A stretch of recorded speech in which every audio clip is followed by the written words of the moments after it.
Hi everyone, it's me, Tom000123, and I would like to first of all start by saying to everyone from Dolphin Dive Productions, Merry Christmas. As you can see, we're well into the festive swing of things, and we wanted to give you something special for the reflection of the year that we've had, a special Christmas video. So what better way than to do a vlog but a Christmas Q&A at the same time. So, and all month we've been asking for you to tweet in, comment on our videos with questions. It can be from anything from our YouTube channel to me, weird, obscure. We've had some obtuse ones as well. So thank you to everyone that's got in touch with us. It's been absolutely fantastic. And without further ado, kick on with the first question. So the first question of the day is from Evian Slays. It's why did you start making montages and commentaries? Brilliant, that's an interesting question, never been asked before on a vlog. Well, we started by watching many montages on YouTube.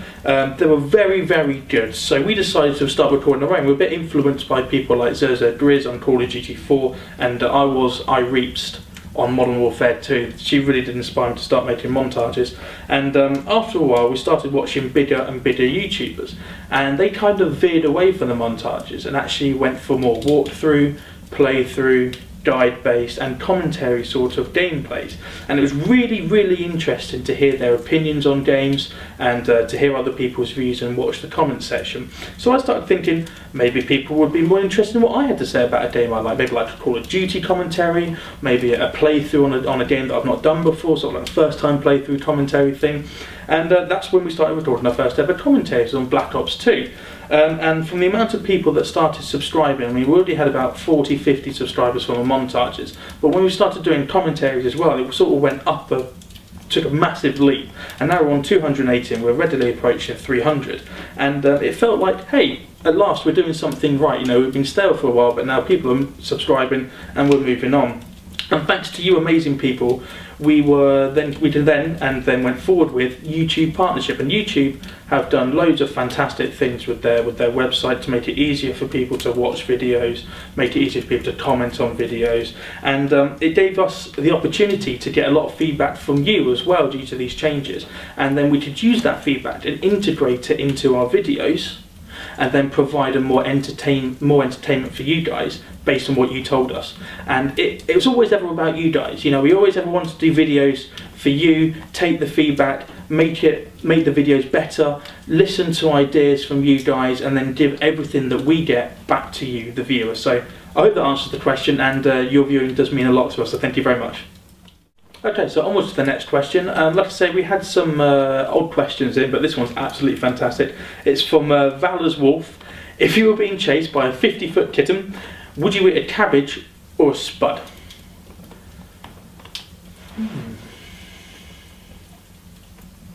Oh my god, you must be what, about 50 fucking feet tall? Oh my god, if there was something place in my life that prepared me for such an eventuality.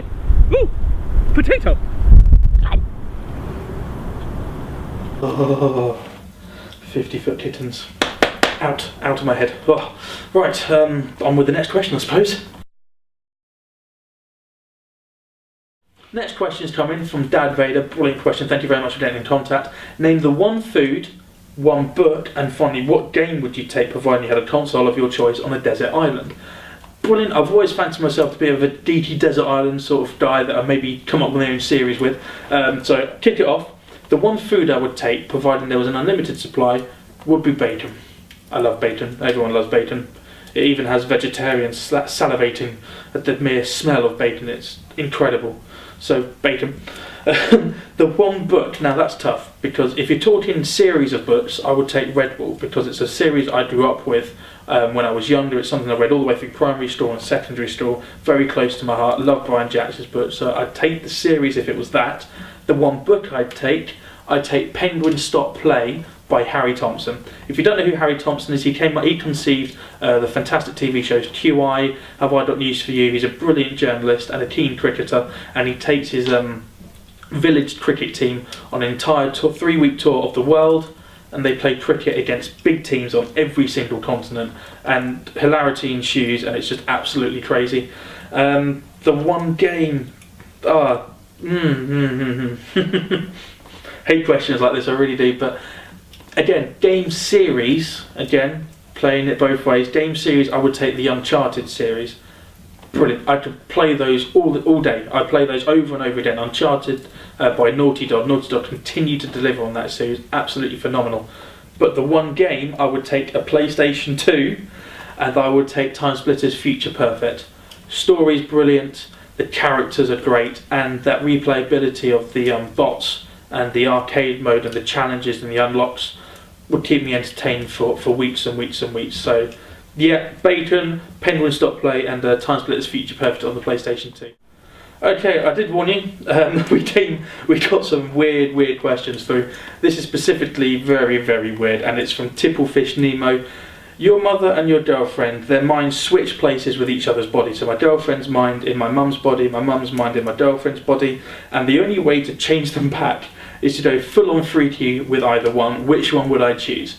Well, I'd start off by sort of like flipping. I'd start off by flipping them over and then sort of going really hard like that. And after giving them a slap, turn them around on the back of the net, give them a massive whack like that over. And at the end, just all over her face. So yeah, I hope that answered the question. One of my favourite questions to answer came in from Sam, aka Poppadom, one of my best friends. What's your favourite watering hole and what's your favourite drink? Now, if you're American, don't confuse watering hole with animals gathering around to have a good natter about the day around a big lake. In England, it's a pub. Okay then, here guys, here we are. You asked me what sort of pub I like to go to. On my time off when I'm not making absolutely amazing high grossing YouTube videos, I like to come down to the Mermaid Inn and have a pint of Rocking Rudolph.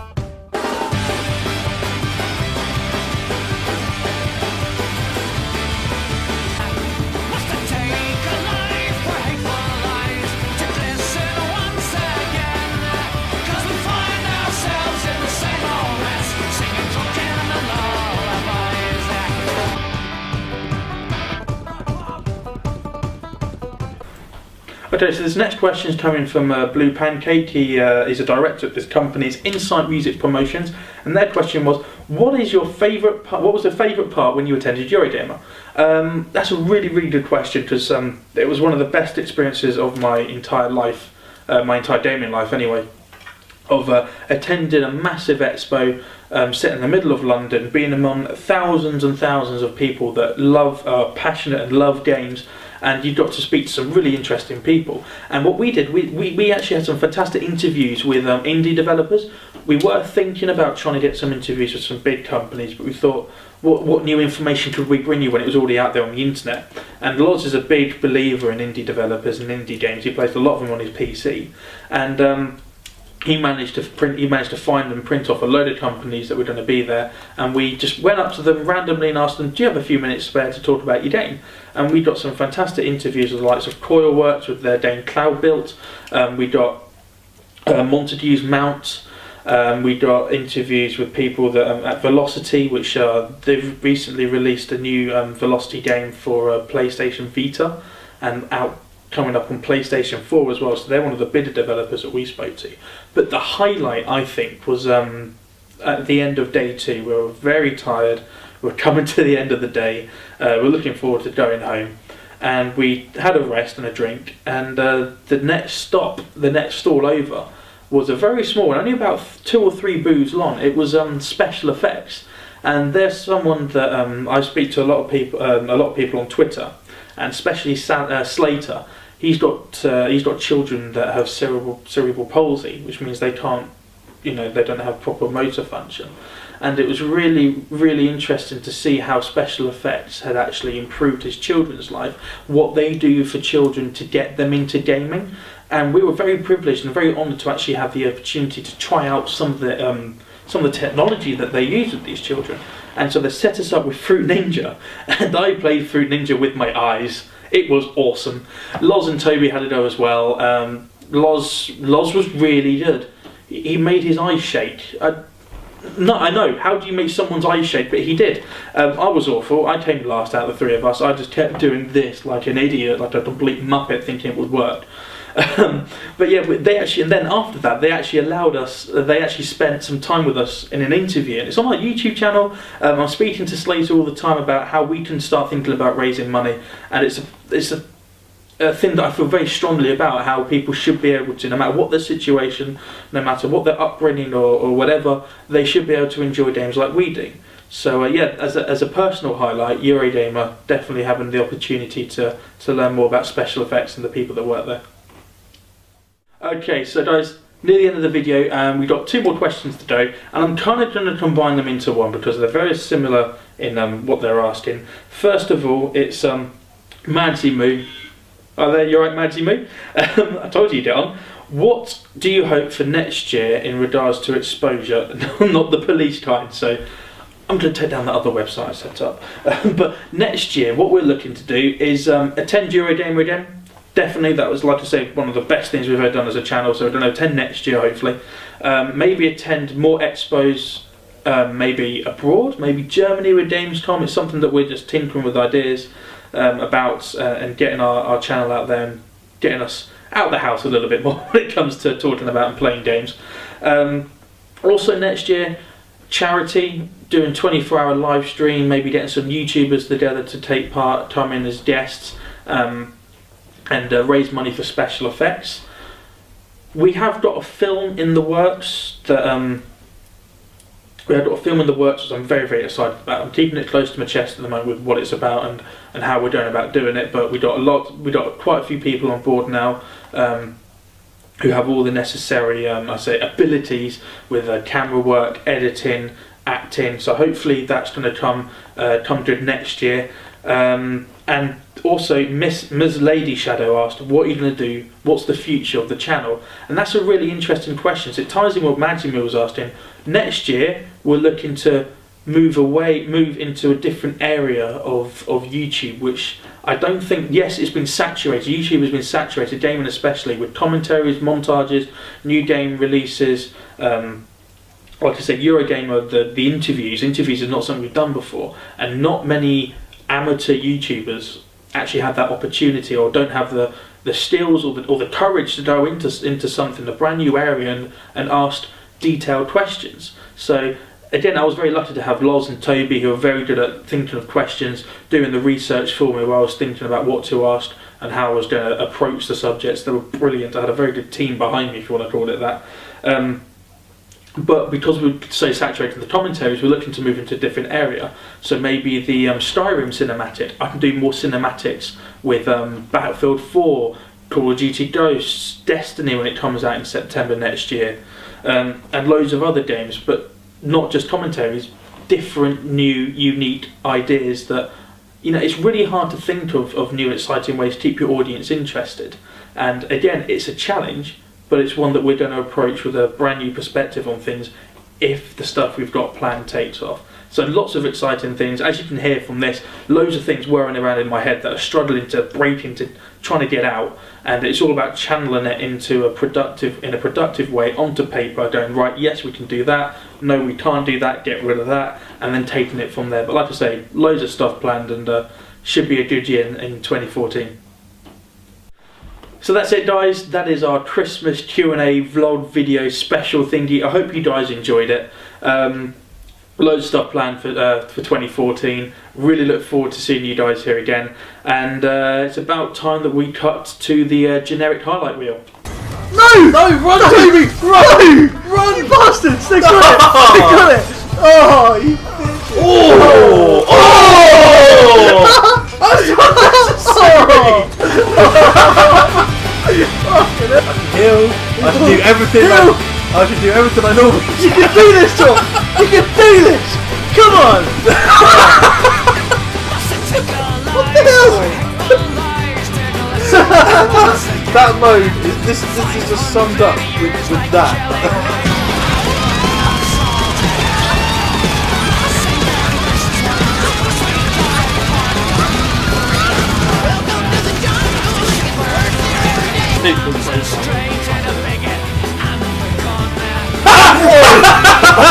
Whoa!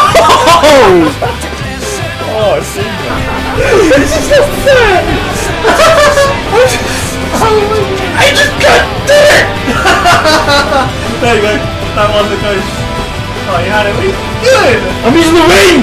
Oh, it's gonna blow you back in the same place. Oh, for fuck's sake! Where is it? Is it gonna work? You idiots! Oh, this is the last time. I swear to God. If you need my help on co-op again, I'm gonna tell you to back the hell off. Oh. Just speed up, speed up. You're about to crash, aren't you? Oh, beautiful.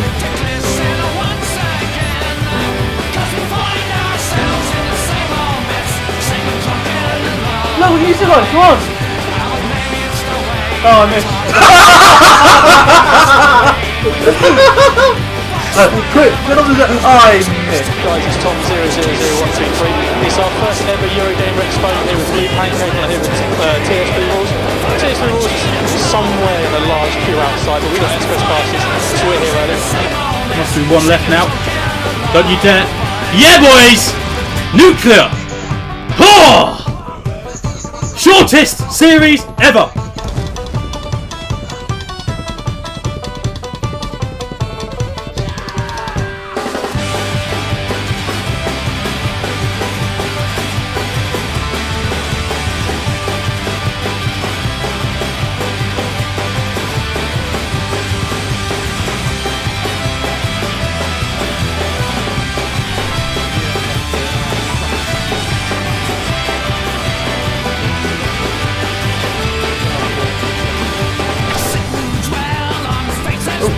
No, we don't do that. What have we done? What did you do? Double tap circle. And it's an old school fully understated. I was completely Yeah, London. I played it for like 20 minutes.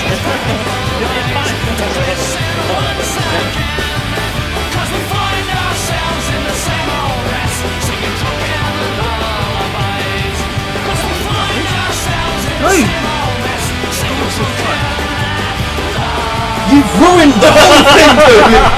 You've ruined it!